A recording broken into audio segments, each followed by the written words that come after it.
I'm back with our still life setup again to teach you a different method. And don't worry, it's exactly like the three-step process. All of that's the same. It's just that you're going to start a little bit differently. So if I was drawing something that had a lot of darkness to it, like a lot of darker colors, darker tones, I'm going to say this one would be a good candidate for that because the chair is dark and this is dark and the wall is dark.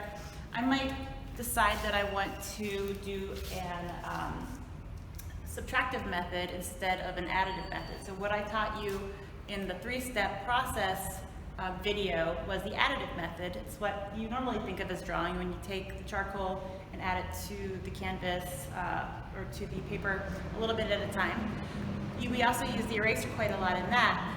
There's only one difference to this method, and that is that we start with a toned page. So what I mean by that is that I will take my vine charcoal. Makes sense to get kind of a wide piece. Do I have any more wide pieces in here? Let's see. This one's pretty wide. And we can tone the whole page. And remember, if you're doing this for your homework, then you're going to want to take the edges. For this instance, I'm not going to. I'm putting the charcoal on its side so I can get a really even tone across the whole page before I start.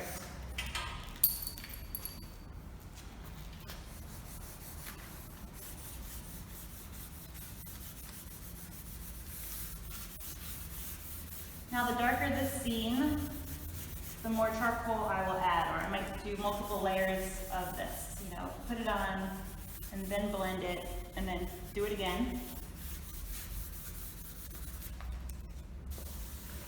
So the important thing is to get nice and even start.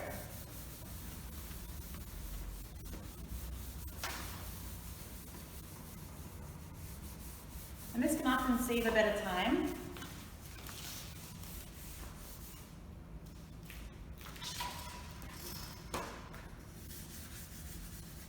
If you're doing something that's really dark. So I'm going to tone this a couple of times and then I'll be right back. Now I have a toned paper to work from, and so this could be great if it's a darker object that you're painting, or drawing, sorry, but it can also be useful if you are lighting your still life or if you're lighting a person from one side. So imagine that, there's a bright light on me over here and it's dark on this side, and I noticed, I recommended that you do this in the introductory lecture because it helps to create volume, makes it easier to see where the highlights and shadows are. So I'm hoping that you will do that with your still lives and all your drawings. And if that's the case, you might want to tone this side of the paper, the dark side, and leave the light side a lighter tone. Okay, so it doesn't have to be even everywhere like it is here, if that doesn't make sense. So the rest of it is exactly like it was in the three-step process. You can go ahead and do your blocking in, your stage one, just like you normally would.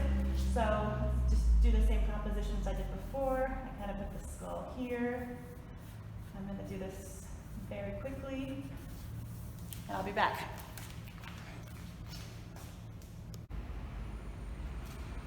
So here I have everything blocked in, and I'm ready to do my corrections. I'm not actually going to go through all the steps again because you already saw that in the last video. Let's just pretend that I'm doing the correction so I can show you the small differences that would happen.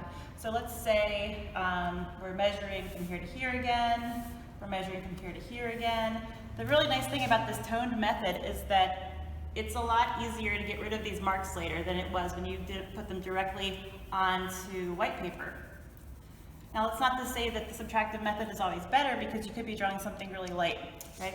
And so sometimes it makes sense to use the additive method like we did in the last project. So for this, once we have everything corrected, it's also, let's say that I corrected this and I said, okay, this has to be higher. You can see how the previous marks are almost completely gone.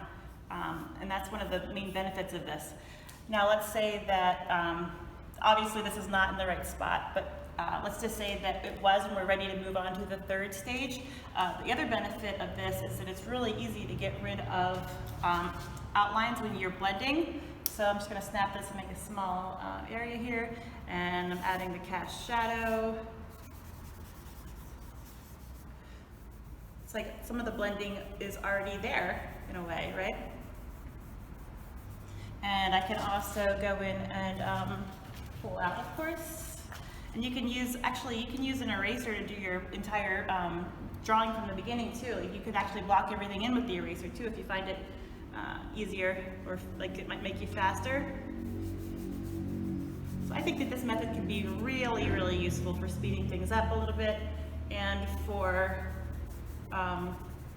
making things look kind of round earlier in the drawing with the highlights and shadows. When you're doing your initial blocking in and you're correcting, you could correct things that are on the lighter side with the eraser, and you can correct things that are on the darker side with the charcoal too. So, you know, just use your head in this method. It's all about finding ways to make it faster so that way you can get further along in your drawings in your 6 to 8 hours that you spend on them, okay? All right.